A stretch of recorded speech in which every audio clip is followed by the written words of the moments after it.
చాలా మంది కొన్ని సందేహాలను అడిగారు, కొన్ని క్వశ్చన్లు నా వరకు వచ్చాయి.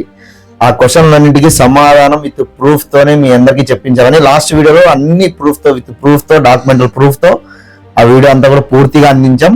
ఇంకా కొన్ని క్వశ్చన్లు నా వరకు వచ్చాయి. ఆ క్వశ్చన్లన్నీ కూడా సమాధానంతో మీకు డాక్యుమెంటల్ ప్రూఫ్ తో మీకు చూపించాలని మన మధ్యలోనికి అన్నని తీసుకొచ్చాను. అన్న మనకు సమాధానం ఇవ్వబోతుంది. నమస్తే అండి. నమస్తే. మిమ్మల్ని ఎవరెవరు ఏం ప్రశ్న అడిగినారు అడిగితే చెప్తాను. తప్పకుండా.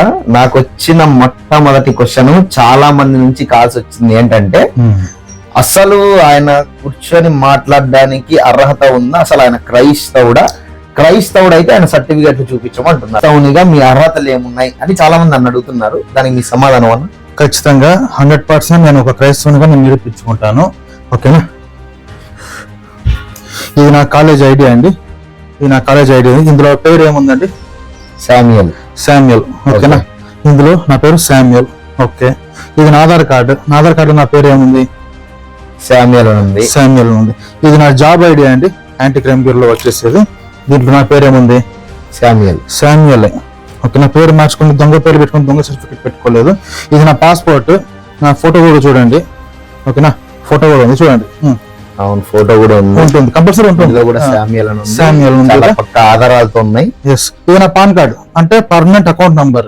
అవును. పాన్ అంటే దీంట్లో నా పేరు ఏముంది? శామ్యుయల్. ఓకేనా? నెక్స్ట్, నేను కర్ణాటక, ఈ ఆంధ్రలో కాదు, కర్ణాటక స్టేట్ లో 6 years మ్యూజిక్ కోర్స్ చేసిన సర్టిఫికేట్ ఇది. నా పేరు ఏముంది అందులో? శామ్యుయల్. నా పేరు శామ్యుయల్. ఓకేనా? నెక్స్ట్, ఇది నా బర్త్ సర్టిఫికేట్ అండి. ఇది నా యొక్క బర్త్ సర్టిఫికేట్. ఇందులో ఏముంది నా పేరు? చూడండి, శామ్యుయల్. ఓకే. ఇది నా బ్యాప్టిజం సర్టిఫికేట్. ఇందులో ఏముంది నా పేరు? రిజిస్టర్డ్ అవన్నీ. విత్ సీల్ ఉంటుంది. నెక్స్ట్, ఇది నా community, nativity and date of birth certificate అండి. ఇది మీ సేవలు తీసుకుంటేది, నేను రాసుకుంటేది కాదు. ఇందులో నా కాస్ట్ ఏముంది, ఏమి రాశారు? క్లియర్ గా మెన్షన్ చేశారు. చదవండి. Christianity convert BCC converted Christian. ఓకేనా? నా పేరు చదవండి. అందులో కూడా ఏముంది? శామ్యుయల్ ఉంది. ఓకేనా? నెక్స్ట్, ఇది వచ్చేసి ఆంధ్రప్రదేశ్ గవర్నమెంట్ నాకు ఇచ్చిన సర్టిఫికేట్ అండి. చదవండి. ఏపీ గవర్నమెంట్ దృష్టిలో నా పేరు Andhra Pradesh department of youth service. ఇందులో కూడా శామ్యుయల్. ఓకే. ఇందులో కూడా శామ్యుయల్ ఉంది. నెక్స్ట్, నా అడ్రస్ రెసిడెన్స్ సర్టిఫికేట్. ఇది కూడా మీ సేవ తీసుకుంటే. ఇందులో నా పేరు ఏముంది? శామ్యుయల్. నా పేరు ఏమి సోమశేఖర్ పెట్టుకోలేదు. ఓకేనా? నా పేరు శివశంకర్ పెట్టుకోలేదు. అక్కడ ఎక్కడ చూసినా నా పేరు శామ్యుయల్. శామ్యుయల్ అంటే క్రిస్టియన్ నేమ్. నేను ఒక క్రైస్తవునిగా గుర్తింపు. ఓకేనా? అడిగినట్టుగా చాలా మంది ప్రూఫ్స్ అడిగినట్టుగా క్రైస్తవునిగా నిరూపించుకున్నారు. ప్రూఫ్ తో పక్క ఆధారాలతో మన ముందు డాక్యుమెంట్స్ తీసుకొని వచ్చాడు. చూపించిన ప్రూఫ్స్ అన్ని ఓకే అన్న. అయితే చాలా మంది, కొంతమంది మన రాధా మనోహర్ దాస్ కావచ్చు, రజిత్ కుమార్ కావచ్చు, కొంతమంది ఏమంటున్నారంటే మీరు పేర్లు మార్చుకున్నారు, ఓకే, మీ తాత కథ ఏంటి, మీ తాత పరిస్థితి ఏంటి అంటున్నారు. దానికి మీ సమాధానం అన్న? ఆయన అడుగుతున్నది ఏమంటే, మా పూర్వీకులందరూ ఇండియన్సే కదా, క్రైస్తవులు కాదు, హిందువులే అంటున్నాడు. వాస్తవమే. తెలుసో తెలియకో అప్పట్లో ఆ కాలంలో అలా మారినారు. మేమందరూ ఇక్కడ పుట్టిన వాళ్ళమే. మా అమ్మ తరపున వాళ్ళ నాన్న, అంటే మా తాతకు తాత, వీళ్ళ చరిత్రలో తీసుకుంటే వాళ్ళందరూ ఇక్కడ పుట్టిన పెరిగిన వాళ్ళు, వీళ్ళేం విదేశీయులు కాదు. పుట్టపర్తి సాయిబాబాకు గురువు జయానంద రత్నం, సద్గుణమ్మ, వీళ్ళందరూ టీచర్స్. ఓకేనా? పుట్టపర్తి సాయిబాబాకు తాత వాళ్ళు గురువు టీచర్. నిజమేనా? నిజం. ఏమైనా ఈ ఊర్లోకి వచ్చి ఎంక్వైరీ చేసి తెలిసిపోతుంది అందరికి. ఓకేనా? పెద్ద విషయం కాదు, అందరికి తెలిసిన విషయాలే. ఇది అమ్మ తరపున మా తాత, అంటే ఇక్కడ పుట్టి ఇక్కడ పెరిగిన వాళ్ళని అందరూ తెలిసిన విషయమే. నెక్స్ట్, మా నాన్న తరపున మా నాన్నకు నాన్న, ఇలా వెళ్తే గాని మా ముత్తాత వచ్చేసి మంత్రిగా ఉన్నాడు. ఓకేనా? మంత్రిగా ఉన్నాడు. అది ఏ ఊరు మంత్రిగా ఉన్నాడు అన్న? తమిళనాడు అండి, వేలూరు. ఇది గవర్నమెంట్ ఇచ్చిండేది. ఇది గవర్నమెంట్ లో లిఖించబడి చూడండి మీరు. ఓకేనా? తమిళ్లో ఉంటుంది ఇది. ఓకేనా? తమిళ్లో ఉంటుంది. ఓకేనా? తమిళ్లో మంత్రిగా ఉన్నాడు. ఓకేనా? మేమేమి చదువు రాని వాళ్ళమో, లేకపోతే మేమేదో దిక్కు ధ్యానం లేకుండా క్రైస్తవంలోకి రాలేదు. నాన్న తరపున మేము మంత్రిగా ఉన్నాము, సెటిల్డ్. ఇట్లా మా అమ్మ తరపున వెల్ సెటిల్డ్. డబ్బుకు ఆశపడి, తిండికి ఆశపడి క్రైస్తవులు ఇచ్చే మీ క్రైస్తవ మిషన్ డబ్బు ఆశపడి క్రైస్తవుగా మారలేదు. ఇటు అమ్మ తరపున నుంచి అందరూ ఉన్న వాళ్ళే, ఇటు నాన్న తరపు నుంచి బాగా ఉన్న వాళ్ళే. చెప్పాను కదా, అమ్మ తరపున మా తాతలు వచ్చేసి పుట్టపర్తి సాహెబకు టీచర్లు అన్నమాట, గురువులు. ఇటు నాన్న తరపున మా ముత్తాతలు వచ్చేసి మంత్రిగా ఉన్నారు. గవర్నమెంట్ దగ్గర ఉండే ఎవిడెన్స్, రికార్డెడ్ ప్రూఫ్ ఉంది, మంత్రిగా ఉన్నాడు. ఓకేనా, మా దగ్గర అన్ని ఉన్నాయి. మేమేమి డబ్బు లేకనో, గతి లేకనో, తిండి తిప్పలు లేకనో, లేదా క్రైస్తవులు ఏదో ఇస్తారు, క్రైస్తవ మిషన్లు 5,000, 2,000, 1,000 రూపాయలు ఇస్తారని మేము మతం మారలేదు.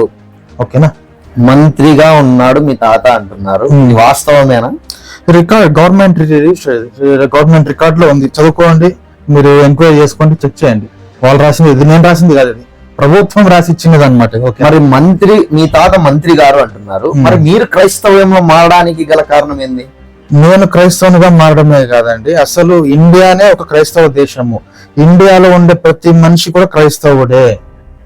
అసలు ఇది హిందూ దేశం కాదు, క్రైస్తవ దేశం. చాలా మంది ఇది హిందూ దేశము, ఇది పక్కా హిందూ దేశం, ఇక్కడ హిందువులు మాత్రమే ఉండాలని పెద్ద పెద్ద రాజకీయ నాయకులు, పెద్ద పెద్ద వాళ్ళు ఇది హిందూ దేశము, ముస్లింలు క్రైస్తవులు ఇండియాలో ఉండకూడదని ప్లాన్ చేస్తున్నారు.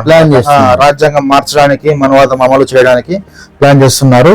చరిత్ర తెలియక అట్లా అంటున్నారు అంతేగాని వాస్తవానికి ఇండియా ఈ 100% క్రైస్తవ దేశం, హిందూ దేశం అయితే కాదు. ఇప్పుడు హిందూ దేశంగా ఉండొచ్చు కానీ, ప్రస్తుతం ఇది హిందూ దేశమే కావచ్చు కానీ, చరిత్ర తీసుకుంటే మొత్తం అంతా క్రైస్తవ దేశమే అని మీరు నిరూపించగలరా? 100% నిరూపిస్తానండి. ఇప్పుడే మీ ముందు ఇప్పుడు నిరూపిస్తాను. మరి అయితే మీరు నిరూపించాలి, ఖచ్చితంగా నిరూపిస్తాను. ఇండియా క్రైస్తవ దేశం అని మీరు అంటున్నారు.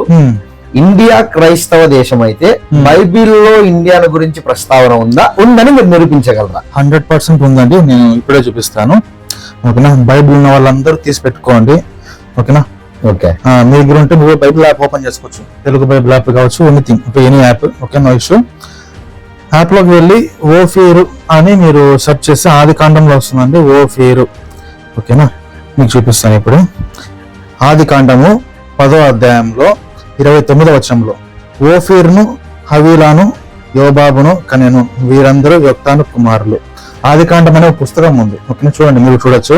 ఆది కాండంలో ఓఫీరు అనే ఒక వ్యక్తి ఉంటాడు. ఓఫీరు ఎవరు అసలు? వీళ్ళ మూలం ఎవరంటే ఆది కాండంలోకి వెళ్ళిపోవాలి. ఓకేనా, బుక్ ఆఫ్ జెనసిస్ అంటాము. ఓకేనా, ఒకసారి చూద్దాం అవి. ఆది కాండము 10వ అధ్యాయం 1వ వచనంలో, ఇది నోవహు కుమారుడకు షేము, హాము, యాపే తన వారి వంశావళి. ముగ్గురు ఉంటారండి. అసలు నోవహు అనే క్యారెక్టర్ నిజమా అబద్ధమా అని తెలుసుకోవడానికి కొన్ని వందల చారిత్రక ఆధారాలు ఉన్నాయి. అవును, 1, 2 కాదు, దాదాపు 300 వరకు నేను చూపించగలను. 300 లేదా 400 అనుకోండి, మ్యాక్సిమం నేను చూపించగలను. ఇంతకంటే కావాలంటే మీరు కష్టపడాలా. ఓకేనా, నోవహు అనే క్యారెక్టర్ వాస్తవం. ఓకేనా, నోవహుకి 3 కుమారులు ఉన్నారు. ఓకేనా, 3 కుమారుల నుంచే ఈ ప్రపంచం అంతా మనుషులు వచ్చారు, గుర్తుపెట్టుకోండి. ఈ 3 కుమారుల నుంచే ప్రపంచం మొత్తం, అది ఏ దేశం కావచ్చు, ఏ ఖండం కావచ్చు, ఏ రాష్ట్రం కావచ్చు, గ్రామం కావచ్చు, ఇవన్నీ నోవహు అనే వ్యక్తి సంతానం నుంచి వచ్చినవి ఇవన్నీ. ఓకేనా, అది ఈ ఆది కాండం 10వ అధ్యాయంలో నోవహు, తన కుమారులు, తన సంతానం మొత్తం హిస్టరీ ఉందన్నమాట. ఓకేనా, ఆది కాండము 10వ అధ్యాయం జెనసిస్ చాప్టర్ 10 లో ఉంటుంది అన్నమాట, బైబిల్లో ఉంటుంది. ఇక్కడ మీరు చూడాల్సిన ఒక క్యారెక్టర్ వచ్చేసి ఓఫీరు. ఓకేనా, ఎవరండి? ఓఫీర్ అనే పేరు బాగా గుర్తుపెట్టుకోండి. ఓఫీర్ అనేది ఒక వ్యక్తి. ఎవరండి? ఒక వ్యక్తి. ఈ వ్యక్తి నుంచి వాళ్ళ పిల్లలందరూ పెరుగుతూ వచ్చారనమాట. ఓకేనా, ఇప్పుడు ఈ ఓఫీర్ ద్వారా ఒక దేశం ఏర్పడింది. ఒక దేశం. ఓకేనా, ఇప్పుడు ఒక మనిషి పేరు ఒక కాలనీ పెట్టుకుంటారు. మంచి ఒక అదనమంటారు, రాజకీయ నాయకులు కావచ్చు, ఎక్స్ ఆర్మీ కావచ్చు, మిలిటరీ యోధులు కావచ్చు, లేదంటే స్వాతంత్ర యోధులు కావచ్చు. ఒక మనిషి పేరు ఒక వీధికి, ఒక ఊరికి, చంద్రన్న కాలనీ ఇలా పెట్టుకుంటారు కదా. అదే విధంగా అప్పట్లో ఎవరి మూల తండ్రి, వాళ్ళ మూల తండ్రులు ఎవరైతే ఉంటారో ముఖ్యమైన వ్యక్తులు, ఇంటి పేరు అంట కదా, ఇంటి పేరు గోత్రం ఇలా అంట కదా, అలాగా అప్పట్లో వాళ్ళ మూల తండ్రి ఎవరంటే ఓఫీర్ నుంచి ఒక దేశమే బయటకు వచ్చింది. దేశం అంటే ఇది ఒక్క రోజులో జరిగింది కాదు. ఓకే, కొన్ని వందల తరాలు, 1000 తరాలు గడిచింది. ఈ ఓఫీర్ దేశం అంటే ఏమని ఇప్పుడు చూపిస్తాను. ఓకేనా, ఓఫీర్ అనే పేరు మీకు గుర్తుకుంది కదండి. ఇప్పుడు ఇక్కడ జెనసిస్ లో, ఆది కాండంలో 10వ అధ్యాయంలో ఓఫీరు అనేది ఒక వ్యక్తి పేరు, జస్ట్ 1 మ్యాన్ అన్నమాట. ఇప్పుడు ఇంకోటి చూడండి, 1 రాజులు 10వ అధ్యాయం ఫస్ట్ కింగ్స్ అన్నమాట. ఓకేనా, ఫస్ట్ కింగ్స్ చాప్టర్ 10:11 10వ అధ్యాయం 11వ వచనం. ఓకేనా, అక్కడ చూడండి. మరియు ఓఫీరు దేశము నుండి, ఇక్కడ ఏమైపోయింది, దేశముగా పేరు మార్చబడింది. ఓఫీర్ అనే పేరుతో పిలువబడుతుంది. ఒక దేశం మొత్తానికి ఓఫీర్ అనే పేరు వచ్చేసింది. ఇంతకు ఆ ఓఫీర్ దేశం అంటే ఏది, అది ఇప్పుడు నేను చెప్తాను. ఓఫీర్ దేశం నుండి బంగారము తెచ్చిన హీరాము ఓడలు ఓఫీర్ నుండి చందనపు మ్రానులను రత్నములను బహు విస్తారంగా తెచ్చాను. చందనపు మానలు అంటే red sandalwood red sandal ఎక్కడ దొరుకుతుంది చెప్పండి మీరు. మన తిరుపతి దగ్గర, సౌత్ ఇండియా కదా. అవును. చందనపు మానలు ఎక్కడ దొరుకుతాయి ఎక్కువగా, సౌత్ ఇండియా. మన సౌత్ ఇండియా వచ్చు, నార్త్ ఇండియా, ఇండియా. అవును, ఇండియానా కాదా, ఇండియాలో దొరుకుతుంది. ఇండియా అప్పటి కాలానికి ఇండియాకి ఉండే పేరు ఏం పేరు, ఓఫీర్ దేశము. ఓఫీర్ దేశం అంటే అర్థం ఏమి, ఇండియా లేదా హిందూ దేశము. ఓకేనా, రెడ్ శాండల్ వుడ్ అనేది ఇండియాలో ఎక్కువ విస్తారంగా దొరికేది. ఇక్కడి నుంచే అక్కడికి వెళ్ళాయి అనమాట. ఇక్కడికి ఇవన్నీ చదివితే సొలొమోన్ కి వెళ్తాయి అనమాట. ఓకేనా, ఇంకో విషయం 2 దినవృత్తాంతములు 9వ అధ్యాయం. 2 దినవృత్తాంతములు 9th చాప్టర్ 10th వర్స్ అనమాట. 10వ వచనంలో, ఇది గాక ఓఫీర్ నుండి, ఫస్ట్ ఏమో ఓఫీర్ మనిషి జెనసిస్ లో, నెక్స్ట్ కింగ్స్ లో చూసినాం, మొదటి రాజులో చూసాం అనమాట. ఓఫీర్ దేశం నుండి ఉంది. ఇక్కడ ఏముంది, దినవృత్తాంతంలో 2 దినవృత్తాంతములు 9వ అధ్యాయం 10వ వచనంలో ఓఫీర్ నుండి ఉంది డైరెక్ట్ గా. అంటే ఈ పాటికి అయిపోయింది, ముద్ర అయిపోయింది. ఓఫీర్ అంటేనే ఒక దేశం. ఓకేనా, ఓఫీర్ నుండి బంగారము తెచ్చిన హీరాము పనివారును సొలొమోను పనివారును చందనపు మ్రానులను ప్రశస్తమైన రత్నములను కూడా కొని వచ్చిరి. ఓకేనా, సొలొమోన్ అనేది అబద్ధం కాదు, కింగ్ సాలమన్ డేవిడ్ కొడుకు. ఇదంతా చరిత్ర. ఇది వీళ్ళు ఏం తెచ్చారు, చందనపు మ్రాను. చంద్రపు అంటే రెడ్ శాండల్ వుడ్ ఎక్కడి నుంచి, ఓఫీర్ నుంచి తెచ్చినారు. ఇప్పుడు ఓఫీర్ అంటే అర్థం ఏమి, ఇండియానే. ఓఫీర్ ఇస్ ఇండియా. ఓకేనా, నెక్స్ట్ ఈ ఓఫీర్ లేదా ఈ ఓఫీర్ దేశము ఎలా వచ్చింది, వీళ్ళు ఎక్కడ నివసించినారు అని కూడా డౌట్ వస్తుంది మీకు. అది కూడా బైబిల్లో ఉంది. ఓకేనా, 31వ వచనం. ఓకేనా, ఇక్కడ ఆది కాండంలోనే ఓఫీర్ గురించి నోవా వంశావళి చదువుతా వస్తే వీరు ఎక్కడ అంటే మేషా నుండి 30వ వచనం. ఓకేనా, 30వ వచనంలో మేషా నుండి సపారాకు వెళ్ళు మార్గంలోని తూర్పు కొండలు వారి నివాస స్థలములు.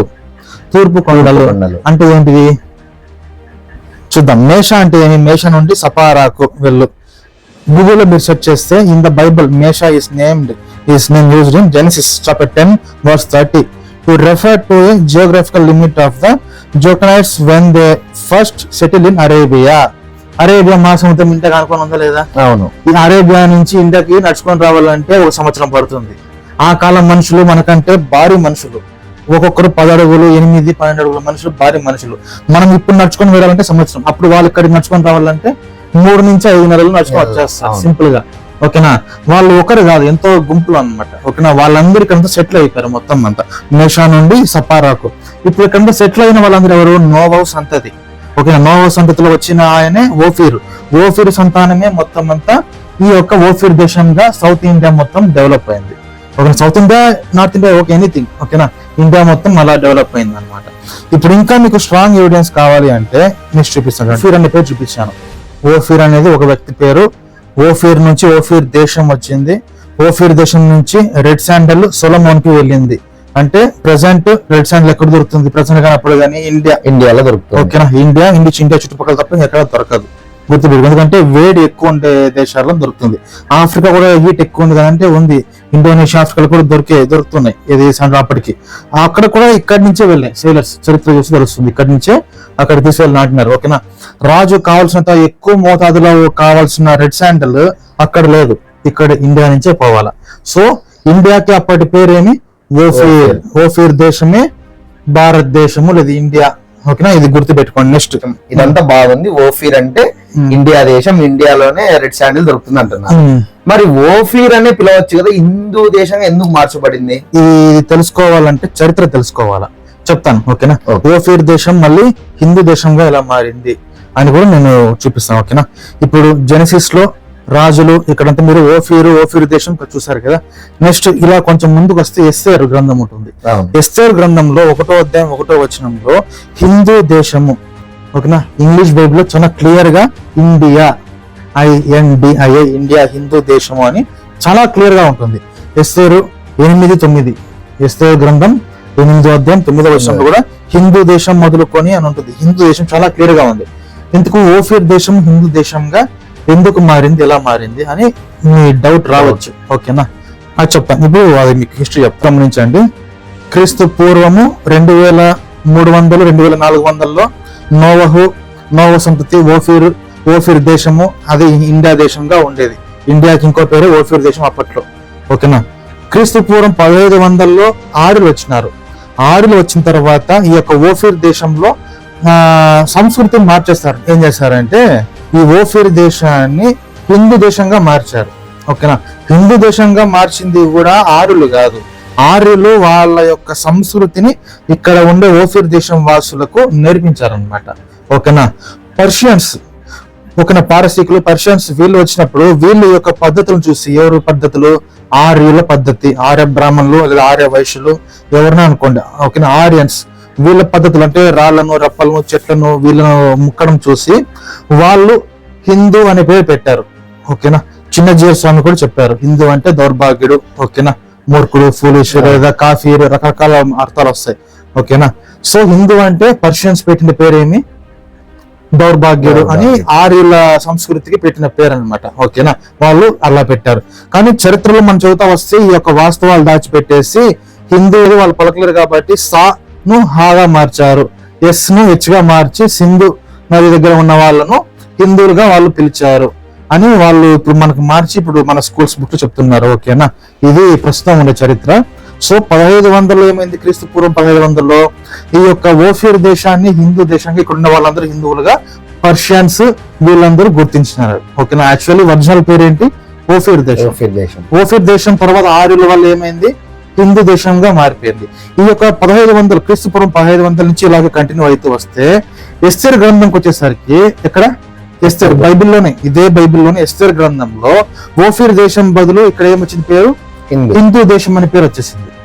జెనసిస్ రాసిన దానికి ఎస్తేర్ రాసిన దానికి చాలా గ్యాప్ ఉంది. ఆది కాండానికి ఎస్తేర్ గ్రంథానికి చాలా గ్యాప్ ఉంది. ఆది కాండము, రాజుల గ్రంథాలు వీటికి కాలానికి ఓఫీర్ దేశంగానే పిలువబడింది మన దేశం. ఎస్తేర్ కాలంకి వచ్చేసరికి ఇది ఏమైపోయింది, ఇది హిందూ దేశంగా పేరు మార్పు చెందింది. అర్థమైందా? సో వాస్తవానికి మన పునాదులన్నీ క్రైస్తవులదే. యాక్చువల్లీ ఈ దేశం మొత్తం క్రైస్తవ దేశమే. చెప్పింది బాగుంది. ఆర్యుల వలన హిందూ దేశంగా మారింది అంటున్నారు. ఓకే, అవును. దానికి ప్రూఫ్స్ ఏమైనా ఉన్నాయా? 100% నేను ఇస్తాను, మీరు చూపించవచ్చు, ప్రజలకు చూడొచ్చు. ఖచ్చితంగా ఆర్యుల వల్ల ఓఫీర్ దేశం హిందూ దేశంగా మారింది అంటున్నారు. ఆబ్వియస్లీ. ఓకేనా, ఇప్పుడు నేను చూపించేస్తాను. ఓఫీర్ దేశం అంటే ఏమో నేను బైబిల్ నుంచి చూపించాను, హిందూ దేశం అంటే ఏమో కూడా నేను బైబిల్ నుంచి చూపించాను. ఆర్యులు ఎప్పుడు వచ్చారు అనేది కూడా నేను చూపిస్తాను, చూడండి. ఓకేనా, ఆర్యులు ఎప్పుడు వచ్చారు ఇండియాకు అవన్నీ మీకు డీటెయిల్స్ ఇస్తాను, మీరు చూడొచ్చు. నెక్స్ట్ ఆర్యులు వచ్చిన తర్వాత హిందూతనం ఎప్పుడు వచ్చినా కూడా మీకు ఇస్తాను. పర్షియన్స్ హిందూ అనే పేరు పెట్టడం కూడా మీకు ప్రూఫ్స్ ఇస్తాను, మీరు చూడొచ్చు, ఎవిడెన్స్ ఇస్తాను దగ్గర మీరు చూడొచ్చు, ఇబ్బంది లేదు. ఓకేనా, ఇప్పటిదాకా మీరు హిందూ దేశం అనేది క్రైస్తవ దేశం అని బైబిల్లో చూపించారు. అయితే కొంతమంది క్వశ్చన్ ఏంటంటే, మీ బైబిల్ కాబట్టి మీరు చూపించుకుంటున్నారు, బైబిల్లో కాకోకుండా ఇది క్రైస్తవ దేశం అని చూపించే రుజువు, సత్తా, కారణాలు ఏమైనా ఉన్నాయా? 100% ఉన్నాయి. ఇప్పుడే మీకు చెప్తానండి. ఒక దేశం ఒక మతానికి సంబంధించింది అని రుజువు చేయాలంటే సంస్కృతి ముఖ్యం. ఓకేనా, ఏమంటారు, సంస్కృతి నంబర్ 1. నంబర్ 2 ఆ దేశ చట్టాలు, దేశం యొక్క చట్టాలు. ఓకేనా, ప్రస్తుతం భారతదేశంలో ఉండే సంస్కృతి ఏం సంస్కృతి, క్రైస్తవ సంస్కృతి. ఓకేనా, యాక్చువల్లీ రొమ్ము పన్ను వేయాల, బ్రెస్ట్ ట్యాక్స్, రొమ్ము పన్ను, అది మన సనాతన ధర్మం అనమాట. ప్రజెంట్ వేస్తున్నారు, రొమ్ము పన్ను వేస్తున్నారా? లేదు కదా. శూద్రుల అమ్మాయిలు 3 రాత్రులు గడపాల బ్రాహ్మణం పక్కలో, శూద్ర వధువు 3 రాత్రులు, అది హిందూ సనాతన ధర్మ సంస్కృతి. మరి క్రైస్తవ సంస్కృతి ప్రకారం, క్రైస్తవ ఆచారాల ప్రకారము భర్తతో మాత్రమే భార్య ఉండాలి. ఇప్పుడు పాటిస్తున్నది క్రైస్తవ సంస్కృతి, హిందూ సంస్కృతి? ఖచ్చితంగా క్రైస్తవ సంస్కృతి. ఈ రోజు మీరు, నేను చాలా మంది స్కూల్స్ కి, కాలేజెస్ కి వెళ్తున్నాం. ఈ ఎడ్యుకేషన్ సిస్టమ్ వచ్చిందంటే దానికి కారణం హిందూ సంస్కృతి, క్రైస్తవ సంస్కృతి? క్రైస్తవ. ఇలా చెప్తూ పోతే ఎన్నో ఉన్నాయి. అసలు ఇప్పుడు కోర్ట్స్ కావచ్చు, పోలీస్ స్టేషన్లు కావచ్చు, ఇవన్నీ ఎక్కడి నుంచి వచ్చాయండి? హిందూయిజం తెచ్చిందా, సనాతన ధర్మం తెచ్చిందా, లేకపోతే క్రిస్టియన్ మిషనరీస్, బ్రిటన్ గవర్నమెంట్ వీళ్ళు తెచ్చారా? ఎవరు తెచ్చారు? క్రైస్తవ మిషన్ల వల్లనే, క్రైస్తవుల వల్లనే, బ్రిటన్ వల్లనే, బ్రిటిష్ గవర్నమెంట్ వల్లనే మన ఇండియాకి police system, educational system, medicine సంబంధించి మెడికల్ సిస్టమ్, అసలు ఊర్లో తిరగాల, మనం తలెత్తుకొని ఊర్లో తిరగాల, మనం వేసుకున్న బట్టలు కావచ్చు, ప్రతి ఒక్కటి మన హెయిర్ స్టైల్ కటింగ్ కావచ్చు, చెప్పులు కావచ్చు, ప్రతి ఒక్కటి క్రైస్తవ పద్ధతి ఇండియా మొత్తం. అలాంటప్పుడు ఇది హిందూ దేశమా క్రైస్తవ దేశమా? ఇవన్నీ ఆలోచిస్తే ఖచ్చితంగా క్రైస్తవ దేశమే. ఒకవేళ హిందూ దేశం అయితే హిందూ పద్ధతిలో ఆచరించాలా, హిందూ గ్రంథాలు ఓపెన్ చేయాలా, హిందూ గ్రంథాలు చదవాలా, హిందూ గ్రంథాలని ఆచరించాలి, అప్పుడు ఇది హిందూ దేశం. కానీ మీరు నేను పాటిస్తున్నవి ప్రతి ఒక్కటి కూడా క్రైస్తవ ఆచారాలే. తినే తిండి దగ్గర నుంచి వేసుకునే బట్టలు, మన చదువు, ఉద్యోగాలు, ప్రతి ఒక్కటి కూడా క్రైస్తవ ఆచారాలే. ఒకసారి పెన్ను పేపర్ తీసుకుని లిస్ట్ రాయండి ఒకసారి, ఓకేనా? చిన్నప్పటి నుంచి మీరు పుట్టి పెరిగినప్పటి నుంచి మీరు ఏం చేశారో అవన్నీ లిస్ట్ రాయండి. అవన్నీ క్రైస్తవ ఆచారాలా లేకపోతే హిందూ ఆచారాలా అని మీరే చెప్పండి. ఊరిని బొట్టు పెట్టుకున్నాము, గుడికి పోయినాము, టెంకాయ కొట్టినాము, పేడలికినాము, ముగ్గేసినాము, హిందువులు అంటే కుదరదు, ఓకేనా? ఇవన్నీ ఎవరైనా చేస్తారు, ఓకేనా? ఇదంతా కల్చర్ వేరు, మతం వేరు. Religion is different from culture. Culture అంటే కల్చర్ అంటే మన యొక్క జీవన విధానం అన్నమాట, లైఫ్ స్టైల్ కల్చర్. రిలీజన్ అంటే మతం, ఆధ్యాత్మికత, ఓకేనా? ఆధ్యాత్మికత అంటే రిలీజన్ అంటే హిందూ గ్రంథాలు తెచ్చి చదివి వాటిని పాటించాలా. ఇప్పుడు మనం పాటిస్తున్నవన్నీ క్రైస్తవ ఆచారాలే. సో ఇండియాలో ఉన్నవన్నీ క్రైస్తవ ఆచారాలే. సో ఇది క్రైస్తవ దేశం, హిందూ దేశం కాదు. ఒకవేళ హిందూ దేశంగా చేయాలి, మీరు దీన్ని హిందూ దేశంగా మార్చేయాలి ఇండియాని పూర్తిగా అంటే, మీరు ఇండియాలో సనాతన ధర్మాన్ని అమలు చేయాలి. సనాతన ధర్మాన్ని అమలు చేయడం అంటే ఏమి? మీరు బ్రెస్ట్ ట్యాక్స్ వేయాలా, రొమ్ము పన్ను అంటారు, శూద్రులకు లేదా స్త్రీలకు రొమ్ము పన్ను వేయాలా. మీరు వేయగలరా? గవర్నమెంట్ ఆ రూల్ చేయగలదా? ఎప్పటికీ చేయలేదు. సతీ సహగమనం మళ్ళీ ఆరంభించాల, సతీ సహగమనాన్ని మీరు ప్రారంభించగలరా? ఎవరు చేయలేరు. ఇవన్నీ మరి ఏమంటారు, ప్రాహిబిటెడ్ అన్నమాట, నిషేధించబడిన చట్టాలు ఇవన్నీ బలవంతంగా, ఓకేనా? ఎవరు కూడా బ్రాహ్మణులు కావచ్చు, హిందువులు కావచ్చు, సనాతన ధర్మ యోధులు కావచ్చు, ఎవరు వీటిని చేయలేదు. వీటిని ఎవరు మార్చారు? మేము హిందూ దేశంలో ఉన్నాం అనుకుంటే మనం వాడే ఫోన్ పడేయాలి, మనం వాడే కారు పడేయాలి, ట్రైన్ ఎక్కకూడదు, కంపల్సరీ ఎలక్ట్రిక్ వస్తువులు ఖచ్చితంగా. మన రాధా మనోహర్ దాస్ చెప్పిన ప్రకారం మీ తాత మీ ముత్తాతలు ఏం చేస్తారో ఆడతారు కదా, వాళ్ళందరూ ఎద్దుల బంట మీద పోయేవారు. ముందర ఒక ఖర్చీప్, వెనకలో ఖర్చీప్ లాగా ఒక చిన్న గుట్ట ముక్క పెట్టుకొని తిరిగేవారు, పుట్ట కోసి వెళ్తారు, ఓకేనా? అలా తిరిగేవారు. ఊర్లోకి వచ్చేకి మనకు అధికారం లేదు, నీళ్లు తాగేకి మనకు అధికారం లేదు, మనకు చదువు లేదు, చదువుకుంటే చంపేయాలా, రెండు ముక్కలుగా నరికేయాలా. ఈ రోజు కరాటే కళ్యాణి కావచ్చు, రాధా మనోహర్ దాస్ కావచ్చు, చాలా గొడవలు చేస్తున్నారు. అసలు మీరు క్రైస్తవులు ఎందుకు, మీకేం సంబంధం, బైబిల్కి సంబంధం ఏమంటున్నారు? అసలు వాళ్ళు మాట్లాడేకి హక్కు ఇచ్చిందే బైబిల్ కదా, క్రైస్తవ మిషనరీలే. మాట్లాడే స్వేచ్ఛ, మాట్లాడే హక్కు. ఈ రోజు మొన్న ఒక హాస్పిటల్లో చూసాను, ఒక వీడియో చూసానండి, కరాటే కళ్యాణి హాస్పిటల్లోకి వచ్చి ఒక నర్స్ దగ్గర బైబిల్ ఎందుకు ఇస్తున్నావు, హాస్పిటల్ బైబిల్ ఎందుకు ఉందని కొట్లాడుతా ఉంది. బైబిల్ వల్లనే కదా అసలు నీకు స్వేచ్ఛ వచ్చింది. ఒక స్త్రీ బయటకు వచ్చి మాట్లాడేది ఎలా వీలవుతుంది? కరాటే కళ్యాణి చదువుకుంది, కరాటే కళ్యాణి ఒక యాక్టర్.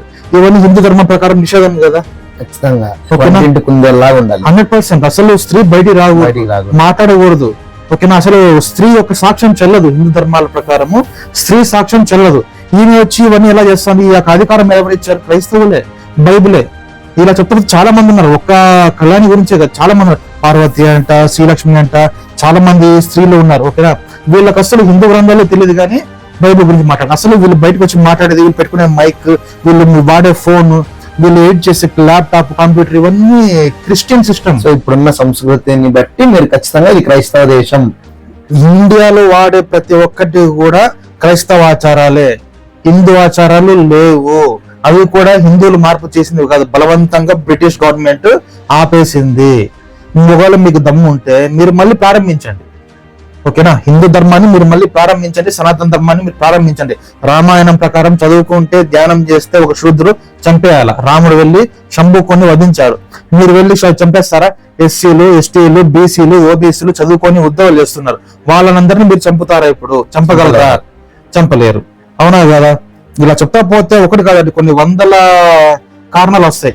ఇండియా అనేది హిందూ దేశం కాదు, క్రైస్తవ దేశమే. మరొక ముఖ్య విషయం ఏమంటే, భారతదేశ చట్టం, ఇండియన్ పీనల్ కోడ్ కావచ్చు, ప్రభుత్వం, ఇవన్నీ చదివితే ఇవన్నీ ఎక్కడి నుంచి తీసుకున్నారు? మూలాలు, ప్రపంచ మూలాలు ఎక్కడి నుంచి వచ్చాయంటే మోషే ధర్మశాస్త్రం, ఓకేనా? మోషే 10 కమాండ్మెంట్స్ చదివితే దొంగలించకూడదు, ఇతరుల భార్యలను అపహరించకూడదు, ఓకేనా. ఇవన్నీ ఎన్నో వ్యభిచారం చేయకూడదు, ఇవన్నీ కనిపిస్తాయి. ఇవన్నీ రిమూవ్ చేయాలా.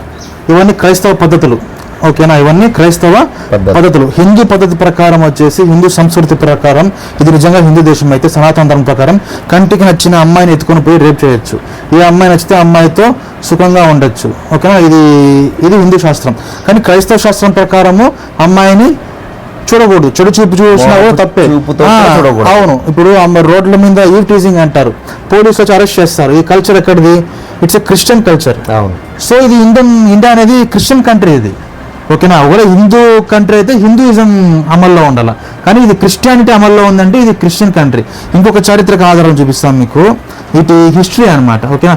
సేమ్ బైబిల్లో నుంచి చూపిస్తాం, ఎక్కడి నుంచి చూపిస్తాం, ఓకేనా. ఈ చరిత్ర కాదనేకి లేదు. ఎస్తేరు గ్రంథంలో 1వ అధ్యాయము 1వ వచనం, ఓకేనా. Book of Esther 1st chapter 1st వర్స్లో ఉంటుంది. అహష్వేరోషు దినములలో జరిగిన చర్యల వివరము. హిందూ దేశం మొదలుకొని కూషు దేశం వరకు 127 సంస్థానములను అహష్వేరోషు ఏలెను. హిందూ దేశం మొదలుకొని కూషు దేశం అంట, అర్థమవుతుంది. ఇండియా నుంచి కూషు దేశం, ఇవన్నీ ఏం దేశాలు, ఇవన్నీ మీరు చూసుకోవచ్చు. ఇండియా అంటే ఏమి, ఇథియోపియా అంటే ఏమి. ఇండియా అంటే హిందూ దేశం, కూషు దేశం అంటే ఇథియోపియా, ఓకేనా.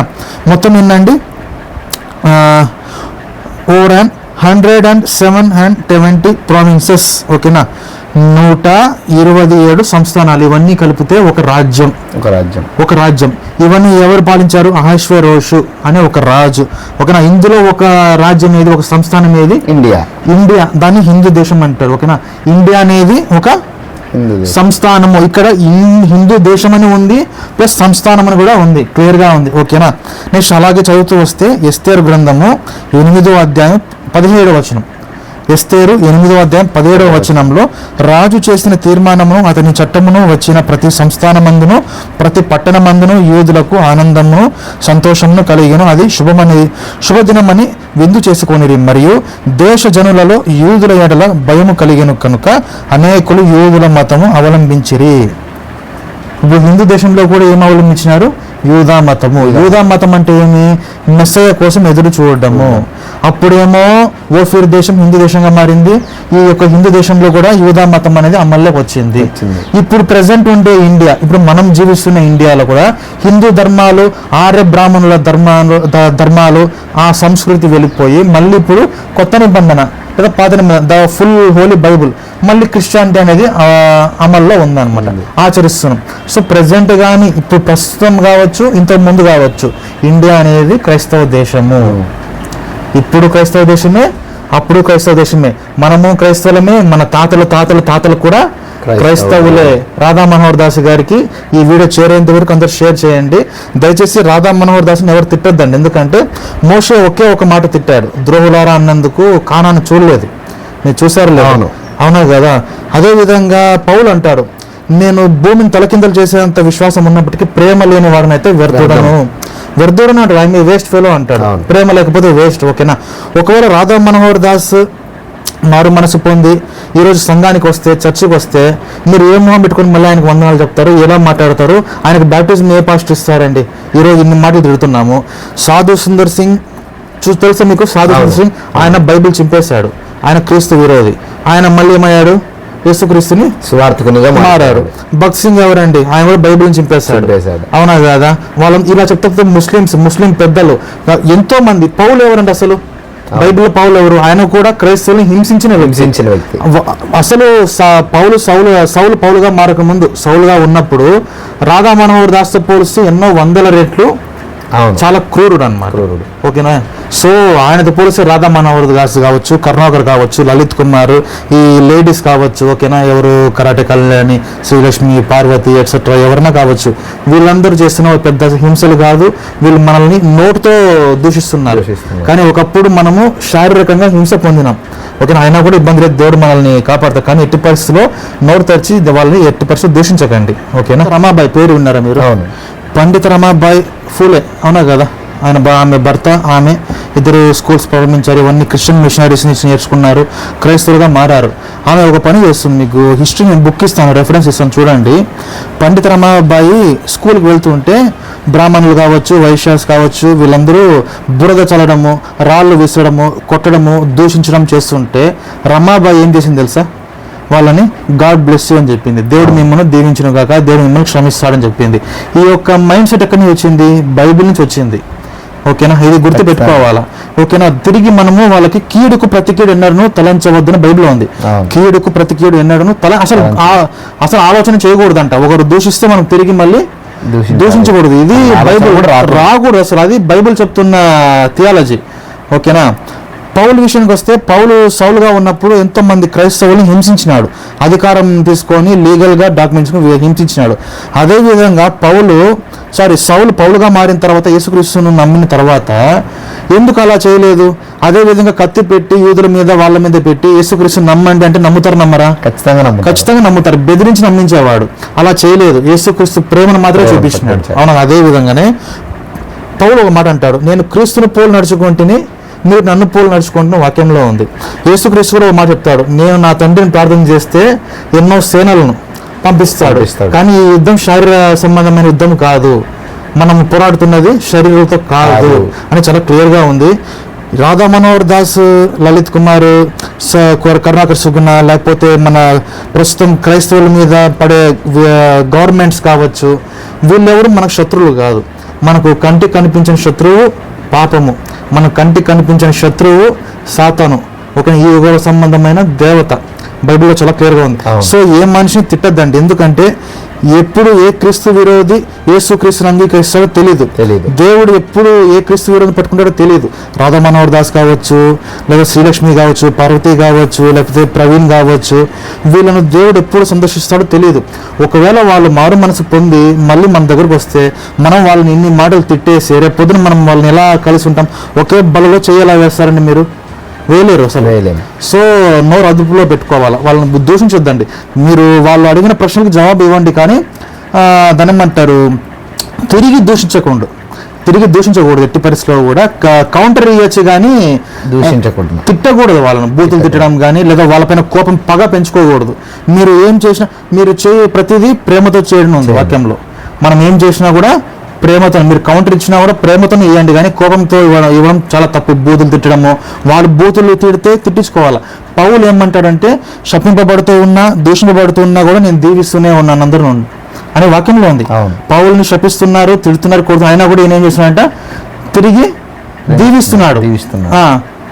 నన్ను శపిస్తున్నారు, అయినా కూడా నేను తిరిగి వాళ్ళను దీవిస్తున్నాను. ఇది బైబిల్ మనకు నేర్పించే విధానం. అంతేగాని వాళ్ళు తిట్టేసినారు, వాళ్ళు బూతు, ఈవెన్ వాళ్ళు కొట్టినా కూడా మనం తిరిగి కొట్టకూడదు. ఎందుకంటే వాళ్ళు మనల్ని చంపినా కూడా మనం వాళ్ళని తిరిగి వాళ్ళు ఏమనకూడదు, కేసు పెట్టకూడదు. ఇండియాలో ఒక క్రిస్టియన్ మిషనరీని దహనం చేశారు. ఓకేనా, కారులో దారాసింగ్ అనే వ్యక్తి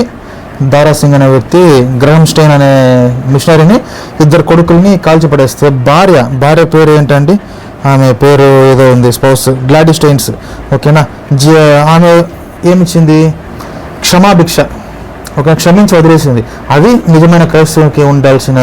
ఆమె కోర్టులో ఒకవేళ శిక్ష పడాలి అంటే ఖచ్చితంగా శిక్ష పడేది.